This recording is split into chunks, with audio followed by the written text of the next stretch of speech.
hell of a fight with him in the visiting room. Yeah, he changed a lot. Others believed Jackson's years in incarceration had limited his real-life view of the outside world. And his idea was that there was an actual shooting revolution going on outside in the streets of the Bay Area. So what we're looking at here is a very, very isolated, restricted worldview, maybe even delusional, one might say.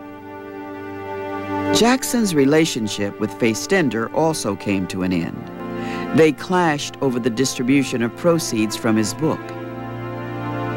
George Jackson said, no, I want to build a revolutionary movement. I'm getting out of here, and I want my money to go towards my friend James Carr, who was a prisoner who had been released, who was organizing and building a little army on the outside. And that's how they parted ways.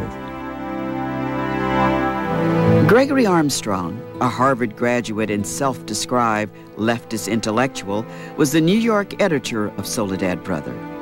Armstrong was among those who deified Jackson. Greg was definitely a true believer in George. And I remember him seriously asking me one time if I was really part of the group, whether I could help him get a helicopter to free Jackson from prison and we escaped to Mexico. During some of his visits with Jackson at San Quentin, Armstrong taped their conversations. The most shocking revelation was that Jackson confessed to the murder of Soledad guard John Mills. Though Armstrong fully embraced the perceived injustice of Jackson's incarceration, Armstrong would deny his friend's appeal for guns. And at some point, George appeals to Greg Armstrong to start bringing in weapons. And George asked a lot of people to bring him guns and various other things. Eventually, Greg Armstrong was able to say no. He had to say no. He knew that if he did this, there was no going back. In one of Jackson's last interviews, he told a reporter from the New York Times that he would never be released from prison, never be paroled. Jackson added, "The whole truth is, I would hope to escape." George Jackson was committed to breaking out of prison, yes. I mean, that's what a lot of people don't realize. He did not believe the system could be reformed by some sort of a showpiece trial of which he would be the star, kind of in a circus. And there was no way that he was going to portray himself as a victim or an apologist for anything that he believed in or anything that he did.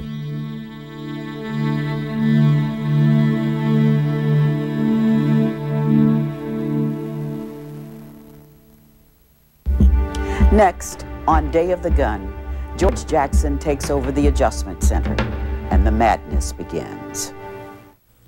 This Cron 4 segment is brought to you by Pacific Gas and Electric. 3-2 pitch. Hello. Hey, Pete, you missing the game? Yeah, it's a crazy day, but I'll be there as soon as I can. Rich is at the 30, dodge. Hello. Hey, Pete, where are you, man? You missing a great game. Hey, sorry, I can't make it. I've got a ruptured gas main. Hello.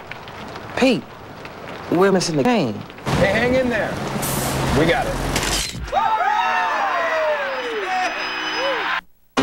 The power of GMC. Nothing from nothing beats nothing. Nothing beats the power of zero down payment. Zero payments till January 2003 and 0% financing on every new GMC. Nothing from nothing leaves nothing. You gotta have something. Get any new GMC with zero down payment. Zero payments till January 2003 and